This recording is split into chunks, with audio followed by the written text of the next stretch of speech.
Hello, my name is Carina, and in this podcast, Break Fear, Find Freedom, I have conversations with people just like you who have broken their fear and found their freedom, whatever that may be. And shows you how to do the same. So sit back, relax, grab your coffee or your running shoes, whatever makes you happy, and let the fun begin. Oh, by the way, come take my hand and let's go. The door's opening now. Buddy, we have got the awesome Dr. Tayo again with us today. Dr. Tayo Denton. Now, I'm sure you'll remember Dr. Tayo Denton. We had a wonderful chat a few weeks ago, or maybe a few months already ago, right, Dr. Denton? It's quite a while. Yeah, but time flies. I know, time flies when you're having fun, right? Yes, indeed. So Dr. Denton and I are going to speak about a very contentious subject, procrastination. It's such a long word, and it's a vampire of a word. Well, hello, Dr. Tayo. Sorry, I just got sidetracked. How are you today? I'm great. And you, Carina? I'm awesome, thank you.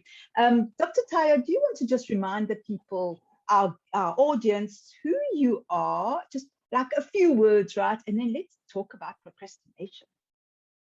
Okay, a few words who I am. I'm a physician and now moving more into health and wellness strategies for women who are exhausted, putting on weight, all that belly fat, losing basically focus and having foggy brains and sleeping poorly. All those kind of things that happen when you're into middle age. And the thing is to make them realize that it is not a sentence. It's not even anything they have to put up with. They can get past it beautifully, have a wonderful life, sleep well, lots of energy, have a great shape, and a great, intimate life. Oh, that's exciting. And of course, well, I suppose we could go into procrastination right now, where you'd say, hey, people, if you want all that, don't procrastinate and go and see Dr. Tayo. Okay, so let's talk a bit about procrastination. What are your thoughts of procrastination? And especially spinning off what you just told about, like health and fitness, and especially at and ladies that are getting onto older and they start putting on belly weight, and we start putting belly weight and whatever. Procrastination is a big thing because you think, well, I can exercise tomorrow, or I can do my diet tomorrow, or how do you get out of that? And how do you say, hey, no, it's important now? Okay, there's a lot there. Sorry, I got sidetracked. Yes, procrastination, I feel at the source is one of those fear-based responses. Because if you were more confident and you'd made a decision, you would start as soon as possible. You know what those new Christmas and New Year resolutions, which says you're on December 24.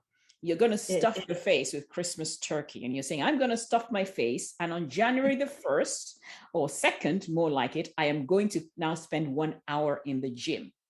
I know, it's right, ridiculous.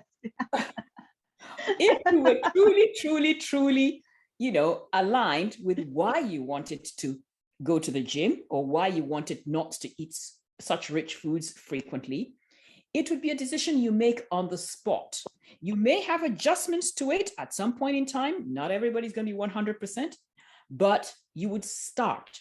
And the putting it off is part of that. I don't really think I can do it, but a date will make me do it. No date will make you do anything. It's just another thing on your to-do list, and the to-do list gets longer. What will make you do it and get off your backside is a very solid reason. And we all know that with procrastination, if you keep on going, you leave things to the very last minute. You know what happens when you leave things to the last minute? What happens?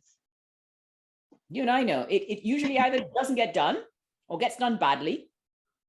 And there are consequences to that. Whereas if you had the time and you were aware of it and you did the things when they came up to be done, you wouldn't have this sense of being stressed, being overwhelmed. You would have made up your mind This needs to be done, I'll do it. This needs to be delegated, I'll delegate it. Or this, does it really need to be done? No, I'll let it go. And those are the basic decisions we have. But how do you do that? Because a lot of, I mean, if you think about it, I've got to write that article today. Oh, but you know what? It's more fun to, I don't know, go into the Facebook rabbit hole. How do you get over that kind of thing? By knowing why you actually have to write that article. If that article or the consequences of not writing that article are not strong enough to dissuade you going down a rabbit hole, you will go down that rabbit hole. But if the consequences of not writing, we can all do things we didn't think we would do if we had enough motivation. If you were told you needed to run, and this was a good example I heard the other day, you needed to run a marathon next year, or else the consequence would be something graphic. You'd lose your leg, or you won't see it, something really graphic. You think you'll run that marathon? Right. You will run that marathon.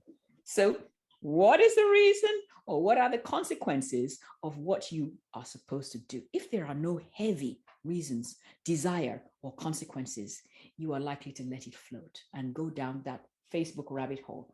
My cat here wants to say hello, I think. Maybe not. Oh, let's let him go.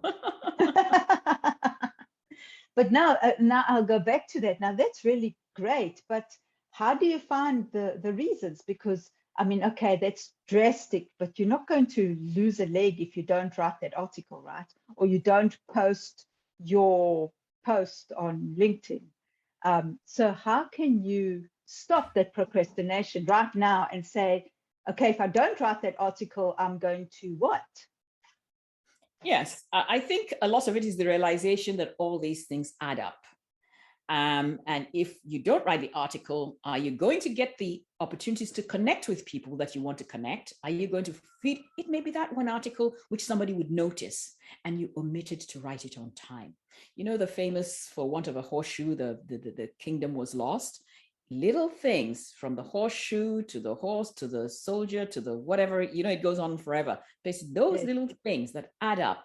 And when you don't do them and don't do them in a timely manner, you may be missing out on the greatest opportunity. Lots of people have opportunities. They just either don't see them or don't want to take them. Whereas another person will take them.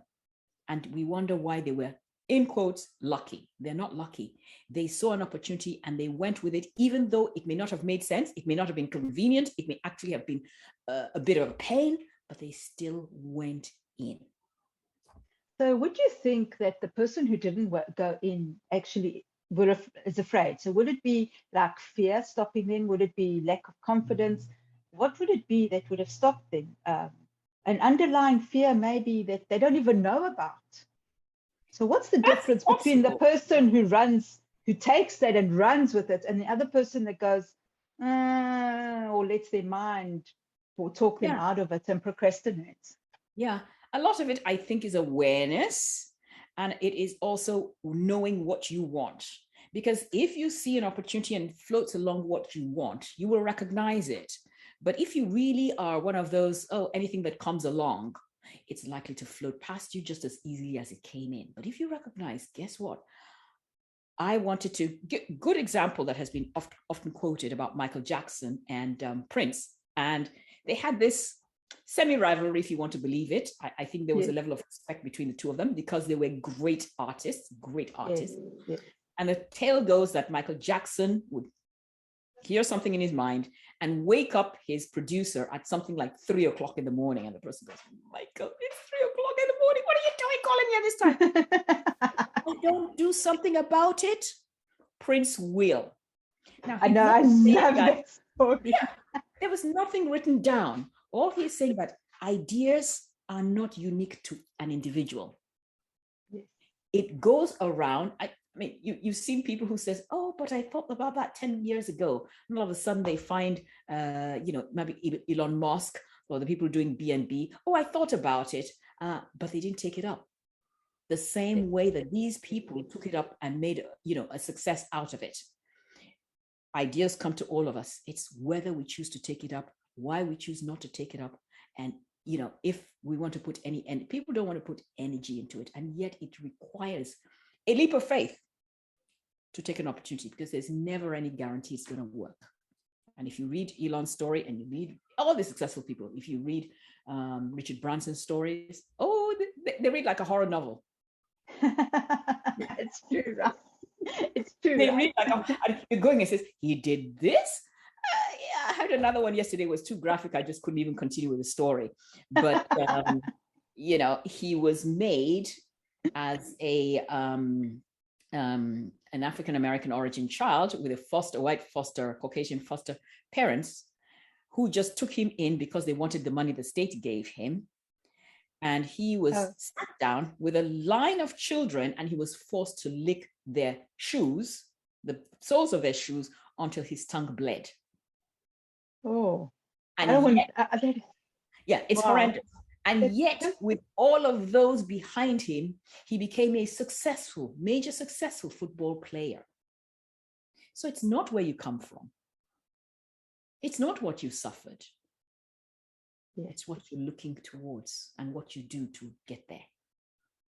So do you think, I love that story, just by the way, that's very graphic.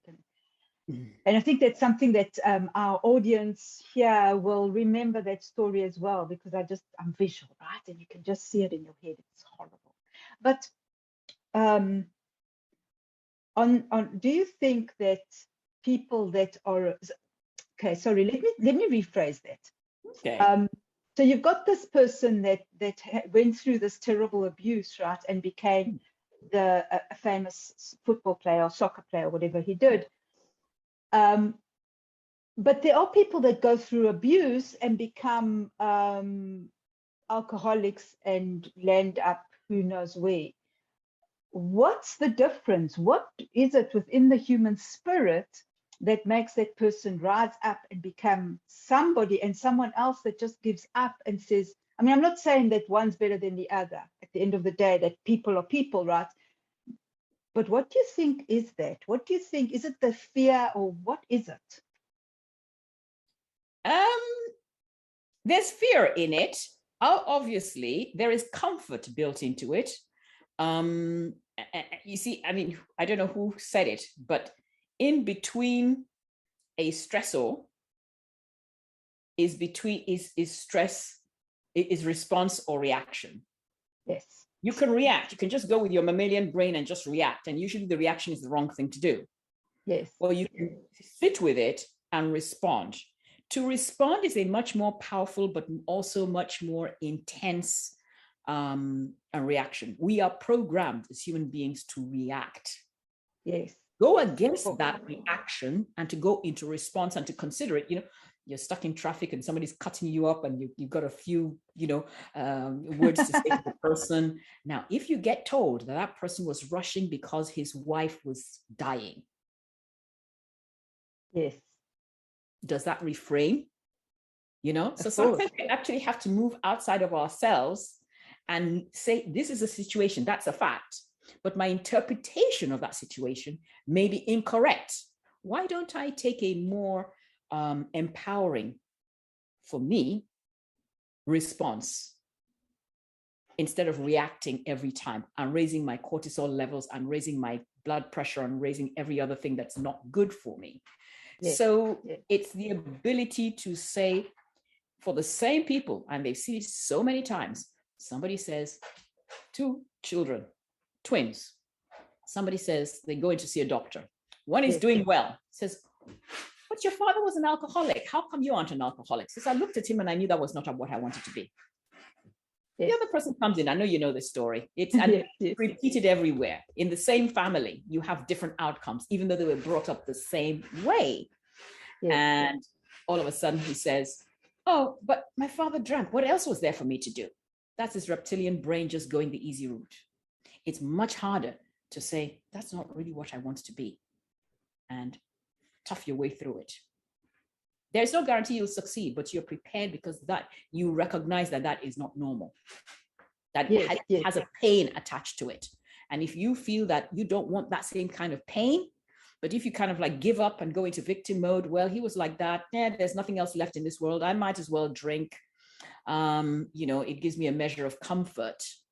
why would you therefore expect good things to come out of that? Yes. Again? Yes. Yes. Yes. Of course.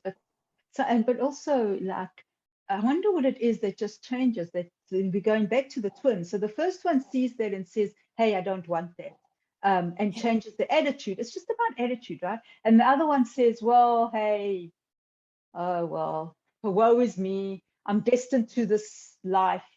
And can you change? Can you change people? An individual changing another individual, I don't really think it's possible without the person wanting to change.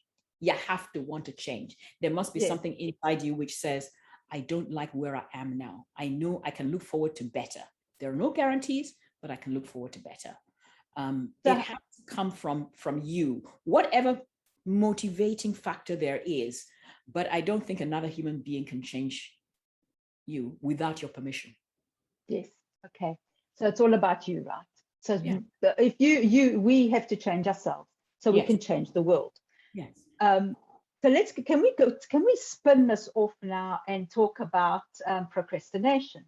So how would you, so you've got this person, this person that's a victim, like, oh, woe is me, my life is bad because my father was an alcoholic or my mother was an alcoholic or whatever.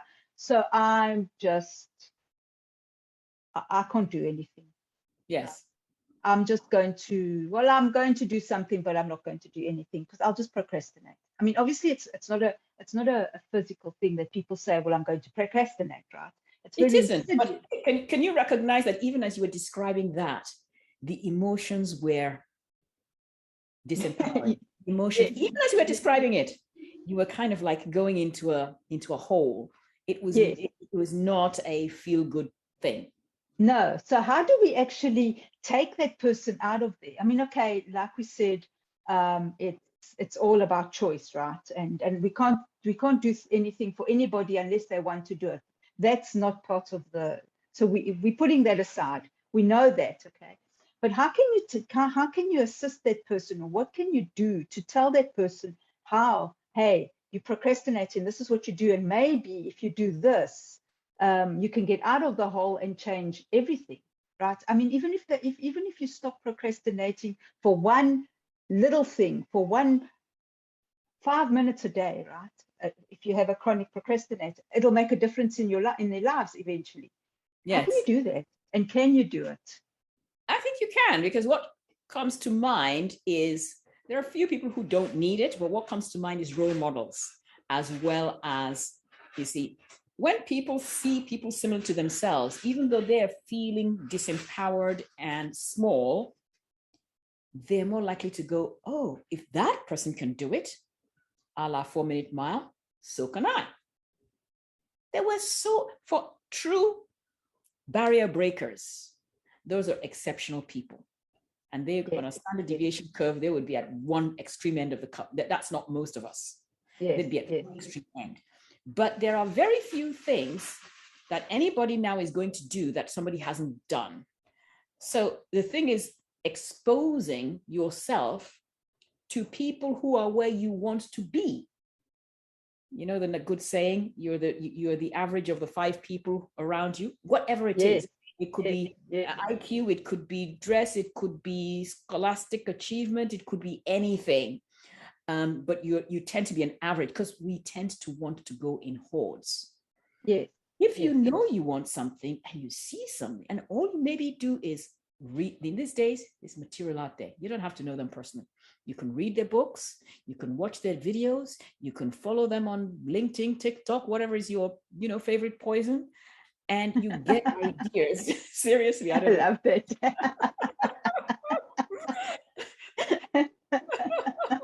This is said by somebody who knows not a thing about TikTok. So, I am not, I am not, but whatever, LinkedIn, Facebook, all the same thing. Social media, in shorter words, Instagram, you want to get into their psyche. Why did this person do this? When they were this something? And most people would have some history of hardship in some areas of their life. Yes. Ask yourself, how did they tackle it, or how would they tackle it?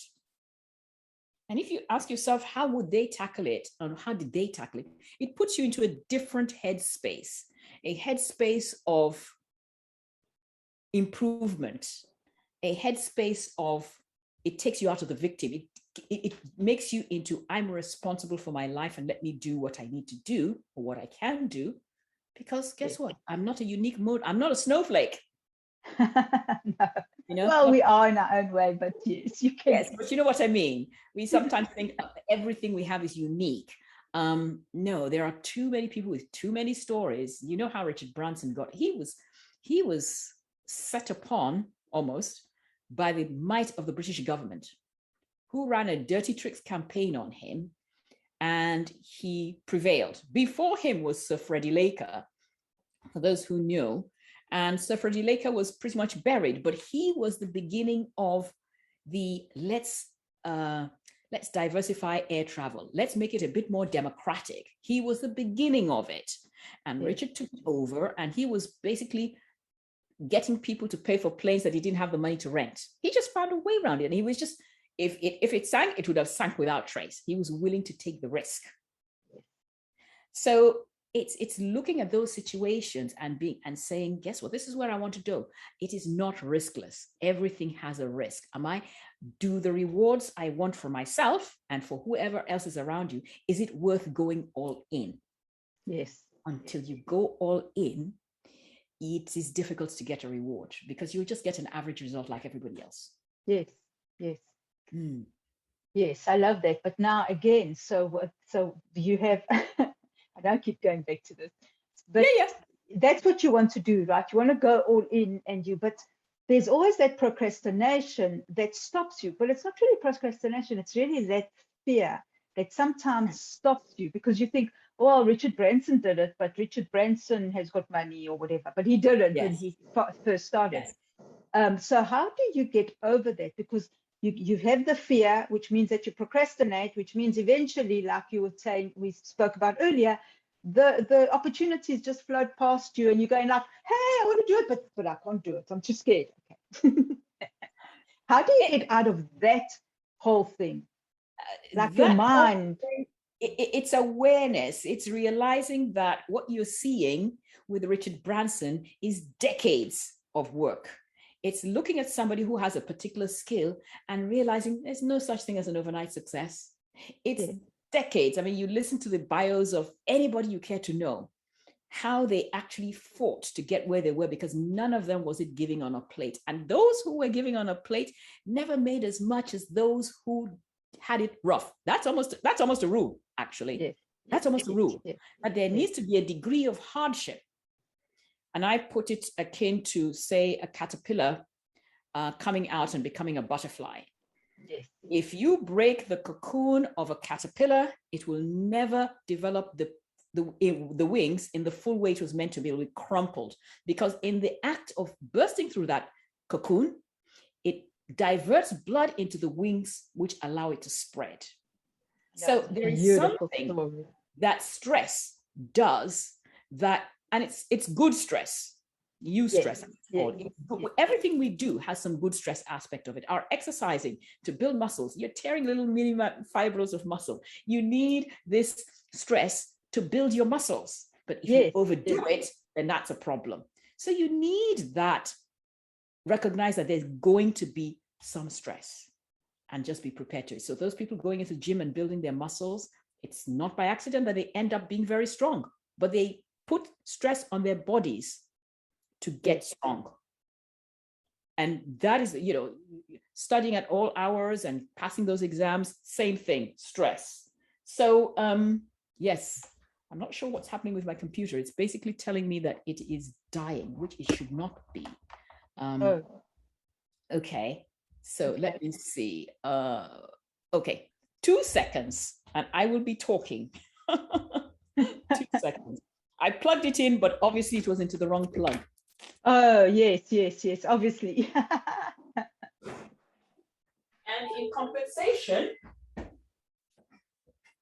in compensation, I will get the big boy to say hello. Oh, hello. He is He is beautiful. Look at that. He is beautiful. Aren't you, baby? I know you are. Look at that face. He is just too adorable. Well, what do you think about procrastination? What's his name? Macintosh. Macintosh. Well, oh, Macintosh, that's what he thinks. Just get on with it. Don't even, why are you even talking about it? He's saying. Just get on with it. He's very independent, like your average cat. He is totally independent. And like he does things on his own terms. So you get used to it. He only stays for a nanosecond and then he's off again. Well, at least we got to meet him live. That's a good thing. Yes. Okay. So Tayo, tell me a bit then about how can people stop procrastinating? Because we spoke about all these things, and it's about attitude, and it's about passion, and it's about having a vision and all that. But how do you even start to get all these things if you don't have it? I think it's an awareness of the root of the whole thing. It's an awareness.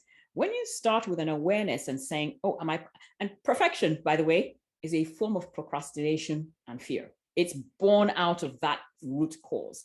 Because with perfection, you keep on doing it all over and over and over and not getting to the result you want to get. Whereas other people who've kind of have already done it, they've maybe 80-20'd it and got onto the fifth thing, and you're still trying to get between 80% and 100%.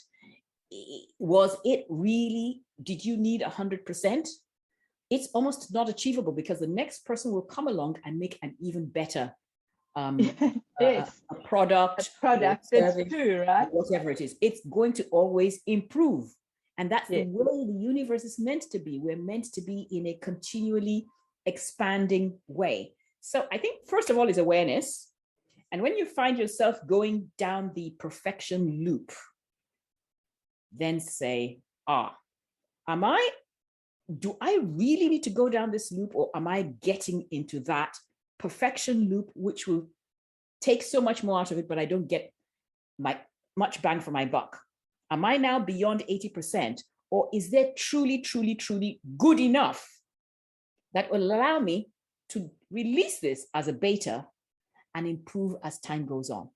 Yes. Because we know that the cycle is improving. We know it. And so let's do like the software people. Get the beta out there, get everything, and then it keeps on improving. But perfection as a concept, I feel, is not achievable because there'll be somebody else who will put some other tweak on it and make it even better. Yes. So if you can recognize that and you get caught in this, oh, this is not perfect. I haven't got this exact letter here, or it's a millimeter too small. Anything like that is going to get you into a contractive phase.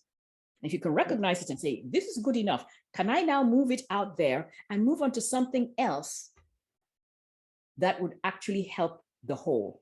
So I think it's awareness. It's also, you can add planning to it. I think we all need a plan. So if you know what you want and you have a plan, a step-by-step plan, even if you deviate, the plan helps to keep you on track.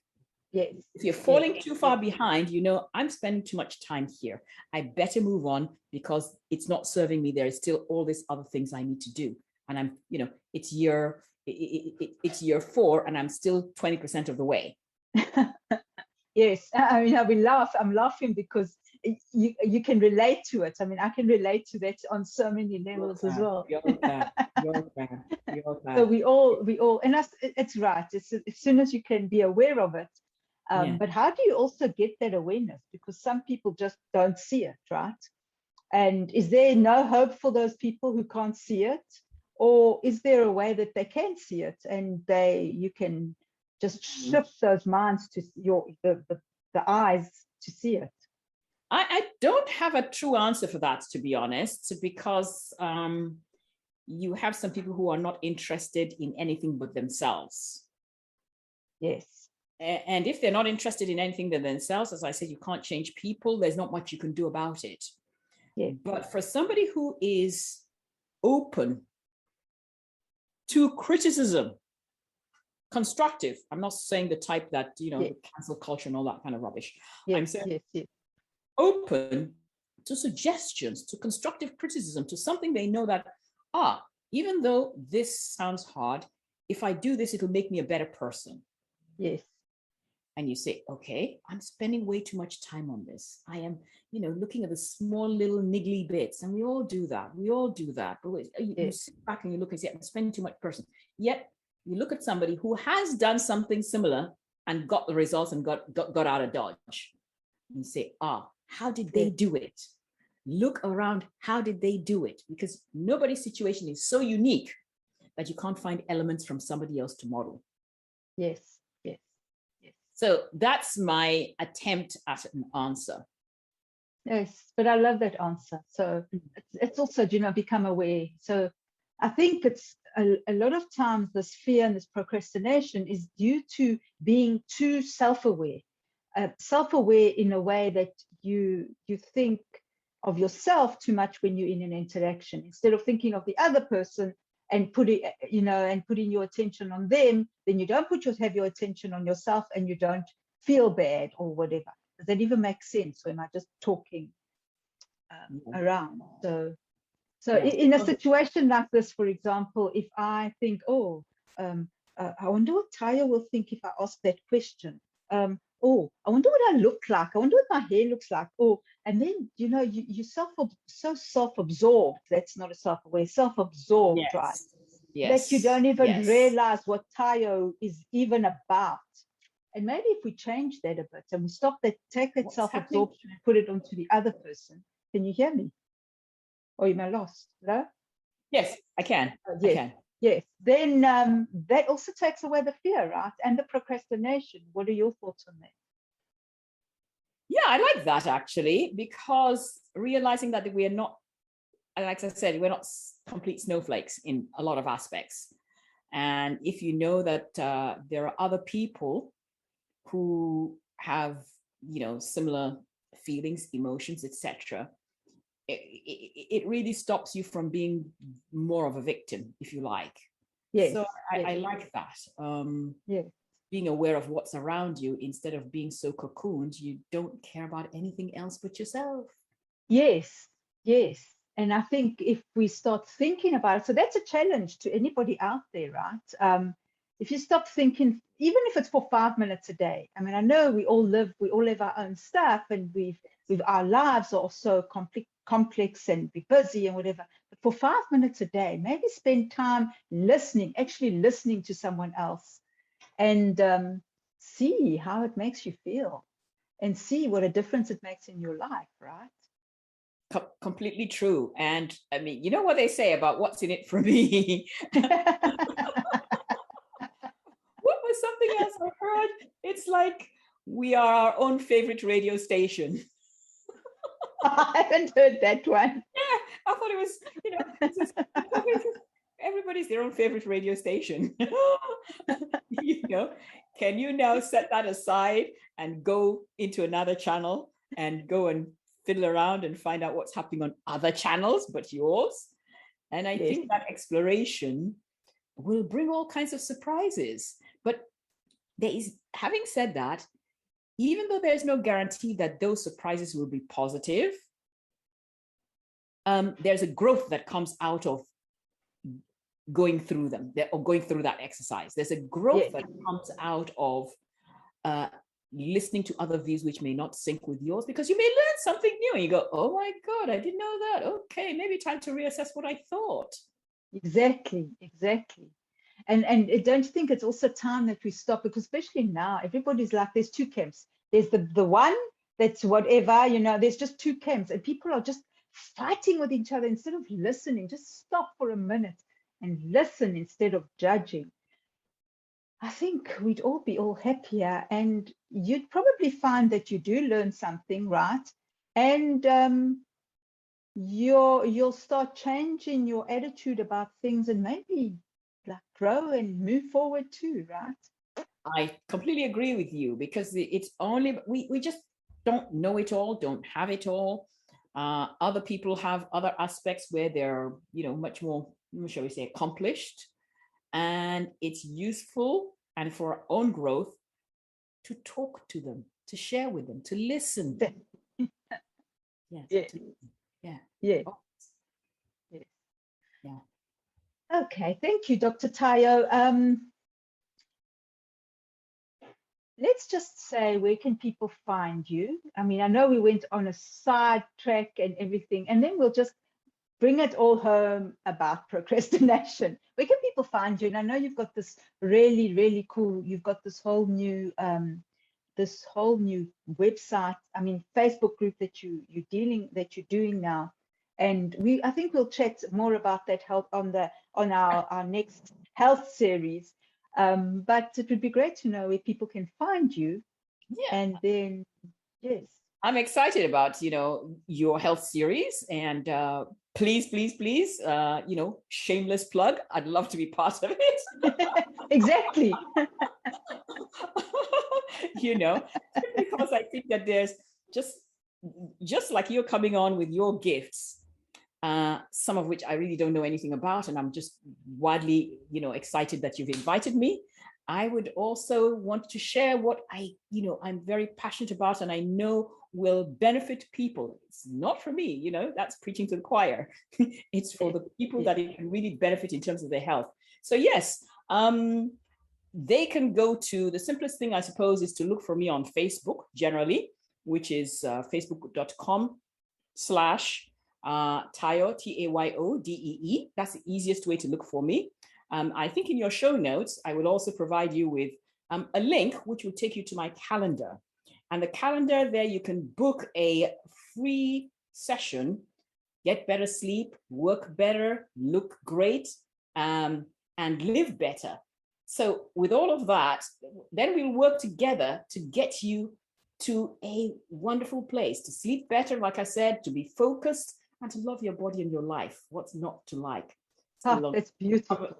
We'll uncover some of those hidden challenges. You see, beneath all of these things, there are some hidden things that cause us to do what we do. And so that's, like I said, a free session. And you can go on to Tayo or my email, which I'll give to you. But if you have a pen and paper, it is Dr. Tayo, TAYO, at get, GET, your, YOUR, sassy, SASSY, back.com. And write into me, ask me for the calendar, and you will have a free session. Oh, yes, thank you. I love that. And I'm sure with all these uncoverings, you'll also uncover why you're procrastinating, right? And because health has also a lot to do with procrastination as well. Sometimes people procrastinate because their diet is bad, they don't have the energy, or they have brain fog. I think brain fog brain fog is the worst thing ever. And people don't realize that you can overcome it. It's not age-related at all. It isn't. Thank you for mentioning that, because there's this concept that women get to a certain age and all of a sudden they lose their marbles, they put on weight, they grow hair out of their nostrils and sides, etc. Not true. There are so many things you can do to live. The only sure thing about getting older is the numbers. Everything else is not inevitable. Nothing else is inevitable. And once people realize that, and that there are solutions, and I can look through everything with you and provide you with those solutions, then, let's go and live our best lives, really. Yes, I love that. And remember, it's Dr. Tayo, and doctor, it's really a medical doctor. So you've got that medical background, it's just a whole holistic approach, right, Dr. Tayo? That's the idea, yes. That it's not saying, oh, you must go and take HRT or you must do something. Yes, it may be part of it, but it's not the whole of it. You don't have to have high doses, and there's a lot more involved with it. Let's see, we'll look at your sleep, we'll look at your movement, we'll look at stress. Stress is a big contributor to practically everything, stress. Yeah. And we'll look at that and look at how we can mitigate it, what you're doing. When we get stressed out, you know what happens? You miss meals, you eat bad stuff, you don't exercise enough. Yes. You sleep too much, you hide, and then the anxiety and the fear just like rises. And it becomes a vicious cycle. Yes. Yeah. It becomes a vicious cycle. So No, it's thank you so much for that. It's been wonderful being with you again. And like I said, I am looking forward to your health segment because your segments are just so wonderful. Thank you. Oh, thank you. as Well, always. thank you, Dr. Tayo. So before you go, can you give our audience one last tip? I mean, because like I said, we had such a beautiful conversation and there's so many things here. One last tip to beat procrastination. One last tip I would say is you need to know what you want. If you know what you want, you have a strong burning desire to what you want and you want to get there. I think that goes a long way towards taming procrastination. But you have to know what you want and why you want it.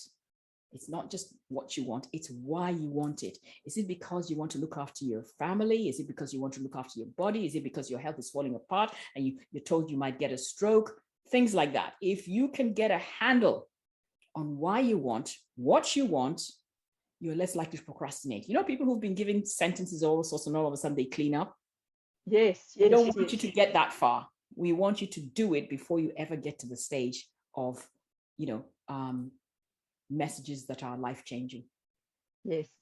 Why do people have to wait for that heart attack? Or don't wait for the heart attack or the stroke or the accident. Because like everything else, it was a long time in the making. Yes. They never just come on like that. It was a long time in the making. And if we can stop it before it becomes, it peeks its head above the parapet, then we have a good chance of as good a life as anybody else. Thank you, Dr. Tayo. This was very cool and beautiful. And I just want to say, get your sassy back. I love that. So people, you want to get your sassy back. And also you want to stop procrastinating, but you don't have to do it all at once. Just do it one little 5-minute segments a day and see how that will change your life, right? Thank you so much, Dr. Tayo. It's been an honor and a pleasure to have you here. And we will see you soon again when we do our health segment, which will probably be, I don't know, maybe in a month or two. Who knows? Thank you. And thank you so much, Carina. Thank you. Bye-bye. Bye, everybody. Thank you for listening. And thank you for listening right to the end. Now, if you want to know more about breaking fear and if it's keeping you stuck, check out the quiz. The details are below. Subscribe so you can hear some more of this delicious conversations. And then watch out for my book, The Clank of Chains, which is coming out very soon. Thank you again for being here, and we will see you next time. Bye.